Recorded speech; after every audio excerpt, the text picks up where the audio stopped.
When life gets unpredictable, preparation matters. In medicine, it's all about staying alert, ready for whatever comes through the door. On the road, it's no different. That's why Volvo designs vehicles to help anticipate risk, reduce harm, and protect lives. The Volvo XC90's advanced safety systems inspire confident decisions wherever the road takes you. The Volvo XC90, for life. Proud sponsor of the Pit Podcast. Learn more at volvocars.ca/safety. In 2021, nearly 50% of people owned at least one smart speaker, but a new report shows that Amazon's Alexa, for instance, set to lose $10 billion, a crazy amount for something deemed so revolutionary not long ago. But woes for Alexa? Well, Alexa's not alone. Many are wondering what the future is like for Google's voice assistants, Apple's iconic Siri voice. I'm so sorry if I'm triggering these devices in your homes right now. But we've also seen Microsoft and their Cortana. They've already called it quits with their efforts for a voice assistant. So what is going to happen to the future of the voice assistant? Is it the death of the voice assistant industry? With more on this, we go to Andy Wu, an assistant professor of business administration and strategy at Harvard Business School. Andy, welcome to the program. Elias, thanks for having me. So let me ask you this. I mean, I've got these devices in my home, and I'll be very honest. There are so many times where I just don't want to open my voice and talk. Maybe it's because I'm a radio host. I talk all day. But I'll just take out my smartphone and do exactly what I want to do with a few taps instead of talking here. Why don't you tell our listeners here about the voice assistant industry and the woes that it's facing?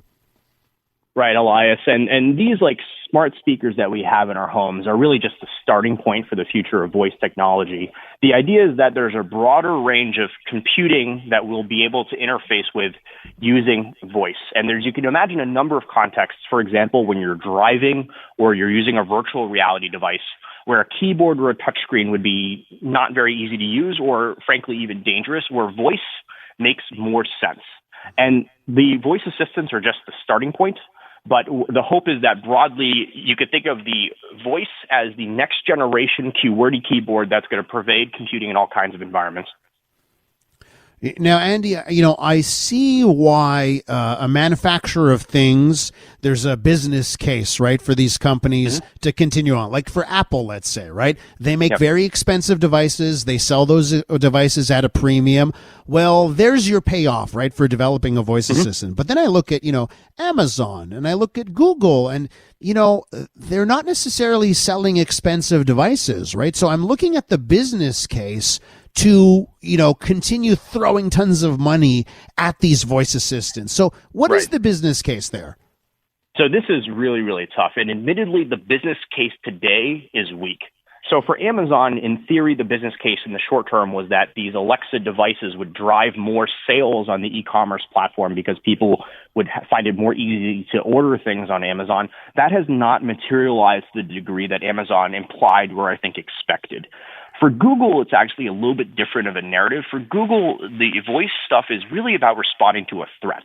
Because if voice becomes the dominant computing interface, as opposed to mobile or your PC, that destroys Google search as we know it today. And Google search today is dependent on visual advertising. And if you go to voice, they won't have that anymore. So they've got to protect that and win voice. And then from there, they can figure something else out. Admittedly, they actually haven't figured out advertising on voice either. And so it's been tough for all these companies. I'm not sure if there's a clear business case today. And Andy, the whole premise there is do people even want it? And, sometimes I worry that, and I'm always been the big tech guy, right? I've always been the guy that's the early adopter, right? And now I'm wondering, okay, am I becoming one of those old people that's just that will never take off? But I just try and find reasons where I'd want to talk long term, how I'd want to talk to order things, right? Let's say Amazon's vision. And I just don't see it. And I wonder, Andy, is there any research or anything like that that can either prove that I'm an old fuddy-duddy now or that I'm onto something that for some things voice will just never take off? I think there's two dimensions on it. I think in terms of the capabilities of voice today, you're not an old fuddy-duddy because the limitations of that technology are very salient. And the data today says that people tend to use those voice assistants for a very narrow set of use cases. So, for example, asking for the weather, ask to set an alarm, ask to play music, and it's a very limited set of things. Now, there's two things that are going to change. The first is that voice technology is going to switch from being reactive to proactive. So instead of responding to your request, it's going to start being predictive about what you might want and offer you things. The second is a generational change. And so I'd suggest any of the listeners at home, instead of thinking about their own behavior of voice, they should think about how do their children use the voice technology. And what I find really funny and perhaps a little scary is that if you see little kids with these smart assistants, they talk to these smart speakers as if it's a human, like their friend, their imaginary friend. And I think there's going to be a certain comfort that the next generation will have that does, yes, make you and me old fuddy-duddies. We're with Andy Wu from Harvard Business School. We're talking about the future of voice assistants, and it is so true, Andy, right? I think about how I will use the voice assistants. I'm asking for music. I'm setting timers.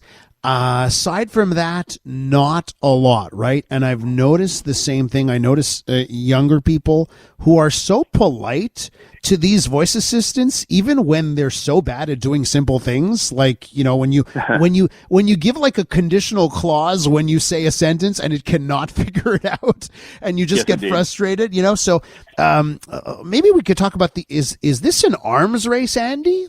Is it the Apples and Amazons and the Googles of the world now? Is this an arms race for the future of voice control? I think it is increasingly looking like an arms race. So one of the questions we always ask in new technology markets is it going to be a winner-take-all market or a more fragmented market? Mm-hmm. And so it's starting to look like this is the kind of market that's going to require very, very large investment and scale and network effects. That means that we'd only expect one or two companies to win in the end. And I want you to imagine what it would mean to be the company that won at the end. It would mean essentially having a private company own the equivalent of the QWERTY keyboard for the next generation, which is to say, imagine if Google or Amazon owned all the ways you could interface with a computer and what that would allow them to do. And I think that's a prize that these companies are willing to fight for. And you can see from the losses Amazon has taken on, it's not just 10 billion recently. They lose billions every year on voice. And it's tremendous, and they're ready to fight the fight. And well-heeled companies like Microsoft have already decided they can't afford to fight this fight. And Andy, tell me if I'm off base here. Just to what you said about how difficult it is, and even companies like Microsoft exiting. Let's look at the auto industry for a second, because how many every single car company, right, has tried to go it alone at one point with their in-car voice assistants, and they're terrible, right? And every single individual car company can't all be trying to solve the same problem. So now some of them, what have they done? They've gone to Google, they've gone to Amazon and say, okay, we're just going to use your technology in our cars, right? So right. Basically in this, I think, is the car industry a good example of where we're going to end up for everything, where little companies are going to realize, well, we can't do this on our own. We're going to have to go to one of the big guys.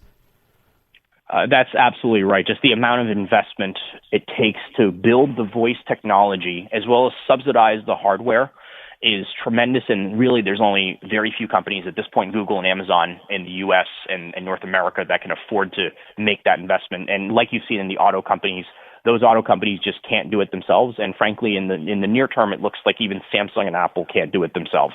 Like their technology is already falling behind. Now, I do want to comment, though, in the automotive industry, the cooperation between the automakers and Google and Amazon has not been necessarily eager or friendly or willing in that. The auto companies are deeply suspicious of Google and Amazon. I think they're really scared Amazon's one day going to come in and compete with them. But this is their only choice, because otherwise their own voice technology is just not good enough. Rock in a hard place when it comes to that. I want to talk about one more thing with you, Andy, while I have you on the line here, and that is how good these voice assistants are becoming. And are we seeing the growth, the advancements that are really needed right now? Just how good are these voice assistants actually getting? The voice assistants have gotten very sophisticated just in the last 10 years. One of the challenges, though, is that it's hard for consumers to discover all the new features. So, there's no way of the Alexa every day telling me what is the new features available that weren't available yesterday, right? Because there's no screen to look at that I can scroll through to look for apps, right? And so there, even with all the improvements, I think many people just don't know about the improvements. One example of an improvement that's that already kind of exists and is improving is that increasingly these devices can actually like call another business and then book a dinner reservation for you, right? And that's a feature I think people don't often use. And even if it existed today, like people wouldn't know that it existed, right? Uh-huh. And Andy, like I remember Google doing a demo of that way back when, and then I don't know if it's actually come to reality. So it exists in some forms. It's not great, but like the key thing is, what I'm arguing with you is that even if it was perfect and existed today, you and I would have no way of finding out about it. Gotcha. Like we would never know that we suddenly had it. Yeah, the discoverability factor there. Exactly. Is yeah, the apps are hard to discover, and Alexa has thousands of what they call skills. These are the apps, and like people can't discover them and don't know which features exist. So all we've got is music and weather and setting alarms. Yeah, and some of it gets to fatigue too. Sometimes I'm just tired, like I'm just too tired to learn this kind of stuff at a certain point. Hey, Andy, listen, a great conversation. I really appreciate you coming on the show. Elias, thank you for having me. That's Andy Wu. He's an assistant professor of business administration in the strategy unit at Harvard Business School.